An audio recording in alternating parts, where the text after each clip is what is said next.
संकेत ऑफिस जाने के लिए तैयार हो रहा था। वो आईने के सामने खड़ा अपने बालों में कंघी कर रहा था। उसकी पत्नी दीक्षा किचन में गर्मा गर्म पराठे बना रही थी। तभी दीक्षा का मोबाइल फोन जो उसके बिस्तर पर रखा हुआ था वो बज उठा। संकेत ने फोन देखा तो उस पर डिम्पल कॉलिंग लिखा आ रहा था। उसने गंदा सा मुंह बनाया। तभी दीक्षा की आवाज किचन से आई। दीक्षा, संकेत मेरा फोन बज रहा है। अरे देखो तो किसका है। संकेत, डिम्पल का है। दीक्षा, तो उठाओ ना, देखो तो क्या बोल रही है। लेकिन संकेत ने डिम्पल का कॉल पिक नहीं किया। इस बीच कॉल डिस्कनेक्ट हो गया। तभी एक बार फिर से डिम्पल का कॉल आने लगा। संकेत ने मोबाइल उठाया और उसे लेकर दीक्षा के पास गया। संकेत, लो तुम ही बात कर लो ना। दीक्षा, तुम भी संकेत हद करते हो। डिम्पल तुम्हारी सारी है। तुम उससे ऐसे बिदकते हो जैसे कि वो तुम्हें खा जाएगी। ये कहकर दीक्षा ने फोन उठाया। डिम्पल, ओए, कहाँ थी तू इतनी देर से? फोन क्यों उठाया? सुबह सुबह ही जीजा जी से रोमांस कर रही थी क्या? दीक्षा, अरे यार, शादी के बाद सुबह सुबह रोमांस पति के साथ नहीं, किचन में पराठों के साथ होता है। पराठे बना रही हूँ तुम्हारे जीजाजी के लिए। ऑफिस का समय हो रहा है ना। डिम्पल, सही है। सुन, मैं 3 महीने के लिए बेंगलुरु आ रही हूँ। ऑफिस की ट्रेनिंग है। दीक्षा, सच? सुबह सुबह तो तुमने मस्त खुशखबरी दी है। आजा, बहुत दिन हो गए तुमसे मिले हुए। यहाँ मिलकर तीनों खूब मस्ती करेंगे। डिम्पल दीक्षा की मौसेरी बहन थी। दोनों बहनें कम दोस्त ज्यादा थी। दीक्षा ने डिम्पल के आने की बात खुशी खुशी संकेत को बताई तो उसका मुंह उतर गया। संकेत, कब आ रही है वो? दीक्षा, परसों की फ्लाइट है उसकी। संकेत, परसों? इतनी जल्दी? कितने दिनों का प्लान है? संकेत ने ये बात ऐसे कही जिसे सुनकर दीक्षा ने उससे कहा, दीक्षा, क्या बात है? डिम्पल के आने की बात पर इतना ठंडा रिएक्शन? अरे जीजा जी, लोग तो साली के आने पर खुश होते हैं और एक तुम हो जिसके चेहरे का रंग उतर गया है। संकेत, नहीं नहीं, ऐसा तो नहीं है। मेरा रंग क्यों उतरेगा? संकेत डिम्पल के आने की बात सुनकर नर्वस हो गया था। जब वो कार ड्राइव करके अपने ऑफिस जा रहा था तो उसे डिम्पल के साथ अपनी मुलाकात याद आ रही थी। 2 साल पहले की बात है। संकेत दूल्हे की ड्रेस में बहुत ही हैंडसम लग रहा था। वो स्टेज पर खड़ा था। वरमाला की तैयारी हो रही थी। डिम्पल, वाह जीजा जी, आप तो बहुत ही हॉट लग रहे हैं। जी कर रहा है कि आपको हक कर लूं। डिम्पल की बात सुनकर संकेत उसे घूरने लगा तो डिम्पल ने हंसते हुए कहा, डिम्पल, क्या बात है, ऐसे क्यों घूर रहे हैं? कुछ करने का इरादा है क्या? संकेत तब भी डिम्पल को घूर रहा था। तभी डिम्पल जोर से खिलखिलाते हुए बोली, डिम्पल, अरे जीजा जी, आप इतनी टेंशन क्यों ले रहे हैं? मैं कोई गैर नहीं, आपकी आधी घरवाली, आई मीन साली हूँ। डिम्पल नाम है मेरा। वरमाला की स्टेज पर यही थी डिम्पल के साथ उसकी पहली मुलाकात। बहरहाल संकेत और दीक्षा की शादी हो गई। जब वो दीक्षा को विदा करके ले जाने लगा तो डिम्पल उसके पास आई और उसके कानों में कहा, डिम्पल, क्यों जीजा जी, रात को सोने तो दोगे ना दीक्षा को, या फिर पूरी रात? डिम्पल की बात सुनकर संकेत चेप गया। उस मुलाकात में संकेत के मन में डिम्पल की एक अलग ही छवि बना दी। फिर उन दोनों की कभी मुलाकात तो नहीं हुई, लेकिन 2-3 बार फोन पर बात हुई तो। डिम्पल, क्यों जीजा जी? अरे कभी आप भी तो फोन कर लिया करो अपनी प्यारी और हॉट साली को। संकेत, जी करूँगा। डिम्पल, तब रात को? पर रात को तो आप कुछ और कर रहे होंगे ना। फिर डिम्पल खिलखिलाकर हंसती है। संकेत उस दिन ऑफिस में भी अपसेट रहा। खैर, डिम्पल के आने का दिन आ गया। संकेत, तुम भी चलते ना एयरपोर्ट डिम्पल को लाने के लिए। दीक्षा, अरे संकेत, दिख नहीं रहा है कितना काम पड़ा है घर पर? अगर तुम्हारे साथ आऊंगी तो खामखा बहुत देर हो जाएगी। तुम चले जाओ ना, मैं तब तक लंच तैयार करके रखूंगी।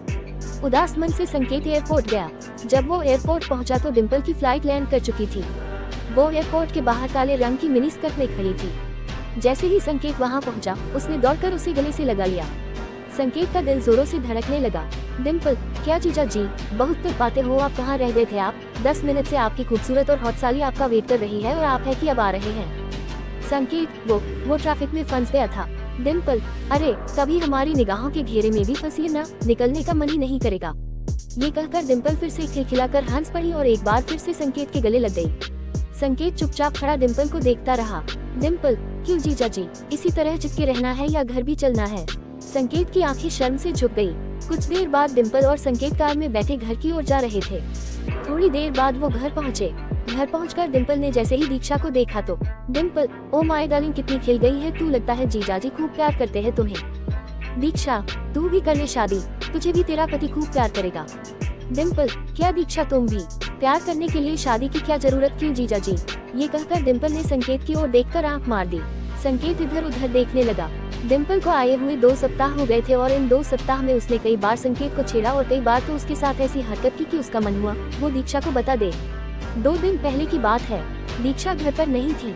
डिम्पल बाथरूम में नहा रही थी। तभी उसने जोर जोर से चिल्लाना शुरू किया, डिम्पल, जीजा जी, अरे जल्दी आइए, मुझे बचाए। संकेत उस समय एक बहुत ही जरूरी फाइल पर काम कर रहा था, लेकिन उसने जैसे ही डिम्पल की चिल्लाने की आवाज सुनी, संकेत, ये तो डिम्पल की आवाज है, क्या हुआ उसे? वो भागा भागा बाथरूम की ओर गया। डिम्पल अब भी चिल्ला रही थी, डिम्पल, जीजा जी, बचाइए बचाइए। डिम्पल ने बाथरूम का दरवाजा खोला, उसके कपड़े पूरी तरह गीले थे। वो एक बार फिर से संकेत के गले लग गई। संकेत, क्या हुआ, तुम चिल्ला क्यों रही हो? डिम्पल, जीजा जी, अभी यहाँ पर एक छिपकली थी, वो मुझे घूर रही थी। संकेत, छिपकली? यहाँ छिपकली कैसे आ गई? डिम्पल, वो मुझे पता नहीं, शायद मुझे नहाते देखने का उसका मन हो। ये कहकर वो एक बार फिर से हंस पड़ी। इस बार संकेत को उसकी इस हरकत पर बहुत गुस्सा आया। संकेत, डिम्पल, देखो, ये सब मुझे अच्छा नहीं लगता, प्लीज ये सब मत किया करो। अगर दीक्षा को पता लग गया तो वो मेरे बारे में क्या सोचेगी?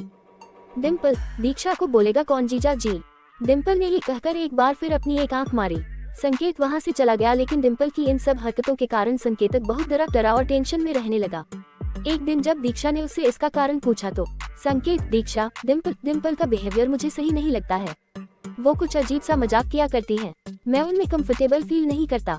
दीक्षा, अरे संकेत, तुम भी ना, अरे वो साली है तुम्हारी, वो नहीं करेगी तुमसे मजाक तो फिर कौन करेगा? एक बात और, वो हमेशा से ऐसी ही है, उसकी बातों पर इस तरह टेंस हो जाओगे तो फिर हो गया, बात आई गई हो गई। संकेत भी दीक्षा की बातों को सुनकर चुप्पी लगा गया, लेकिन उस रात की घटना ने संकेत की चुप्पी तोड़ दी। असल में कुछ दिनों से दीक्षा की तबीयत ठीक नहीं चल रही थी। उस रात दीक्षा को दवा देकर संकेत गैलरी में टहल रहा था, क्योंकि उसे नींद नहीं आ रही थी। तभी डिम्पल वहां आ गई। डिम्पल, क्या हुआ जीजा जी, नींद नहीं आ रही है क्या? संकेत, हाँ, थोड़ा सिर में दर्द है। डिम्पल, अरे तो मुझे बोला क्यों नहीं, रुकिए, मैं अभी आपको बाम लगा देती हूँ।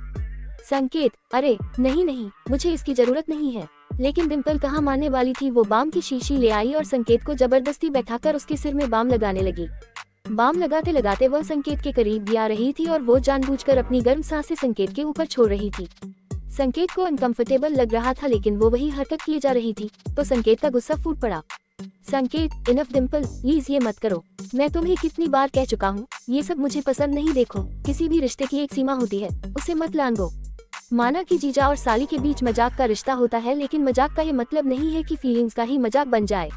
मेरी वाइफ बीमार है, पिछले कई दिनों से मैं ठीक से सो नहीं पाया हूँ, हर वक्त सोचता रहता हूँ कि दीक्षा जल्दी से ठीक हो जाए और तुम हो कि। संकेत ने इतनी जोर से ये सब कहा कि दीक्षा बाहर आ गई। संकेत, अरे दीक्षा, तुम क्यों बाहर आ गई? दीक्षा, आई एम सॉरी संकेत, तुमने मुझे पहले भी बोला था, लेकिन मैंने ही सीरियसली नहीं लिया। डिम्पल, संकेत सही कह रहे हैं, मजाक के रिश्ते की आड़ में कुछ भी करने की छूट नहीं दी जा सकती। आई एम सॉरी डिम्पल, लेकिन तुम हमें अकेला छोड़ दो और खुशी से रहने दो। हालांकि डिम्पल को भी अब अपनी गलती का एहसास हो गया था। उसने उन लोगों से माफी मांगी और अगले ही दिन वहां से चली गई।